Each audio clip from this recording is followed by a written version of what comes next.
नमस्कार, मैं हूं विजय श्री और आप देख रहे हैं यूबी न्यूज। इंदौर में बीआरटीएस को लेकर लंबे समय से चल रही उलझन अब अपने आखिरी पड़ाव पर पहुंचती नजर आ रही है। करीब 5.5 महीने तक इंतजार और कई बार टेंडर जारी करने के बाद नगर निगम ने बड़ा फैसला लिया है। अगर इस बार भी कोई ठेकेदार नहीं मिला तो निगम खुद ही बीआरटीएस की रैलिंग हटाएगा। निगम ने बीआरटीएस हटाने के लिए आखिरी टेंडर जारी किया और 1 हफ्ते तक इंतजार करेगा। अगर कोई कंपनी काम करने के लिए आगे आती है तो ठीक, वरना नगर निगम खुद मशीनरी और मजदूर लगाकर इस काम को पूरा करेगा। दरअसल कोर्ट के आदेश के बाद मार्च 2025 में बीआरटीएस हटाने का निर्णय हुआ था। 11.5 किलोमीटर लंबे इस कॉरिडोर को 360 करोड़ रुपए की लागत से बनाया गया था, लेकिन 12 साल बाद यह परियोजना जनता के लिए परेशानी ज्यादा और सुविधा कम साबित हुई। आदेश के बाद सर्वे और मूल्यांकन किया गया, जिसमें तय हुआ कि रेलिंग हटाने से निगम को करीब 3 करोड़ 37 लाख रुपए की आय होगी, जबकि इस पर 17 लाख रुपए का खर्च आएगा।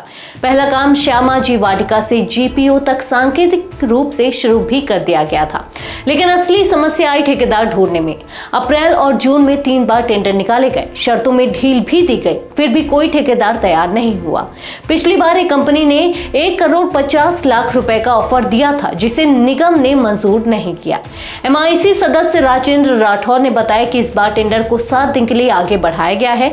अगर इस दौरान भी कोई रुचि नहीं दिखाता तो निगम अपने संसाधनों से रेलिंग हटाएगा। बीआरटीएस के असफल होने के पीछे कई कारण रहे। इसका उद्देश्य था शहर में निजी वाहनों का दबाव कम करने के लिए विशेष बस लेन चलाना, लेकिन 11.5 किलोमीटर के कॉरिडोर के दोनों तरफ एक भी पार्किंग स्टैंड नहीं बना।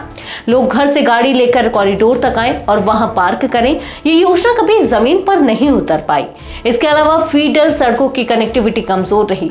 साइकिल ट्रैक भी बनाए गए थे, लेकिन ट्रैफिक बढ़ने पर इन्हें हटा दिया गया। 12 साल में बसें सिर्फ ट्रायल रन पर दौड़ी, कभी का आधिकारिक उद्घाटन तक नहीं हुआ। और सबसे बड़ी तकनीकी विफलता, दोनों तरफ डाली गई 22 किलोमीटर अंडरग्राउंड बिजली लाइन की गुणवत्ता इतनी खराब थी कि 2014 में पूरा सिस्टम जलकर खाक हो गया।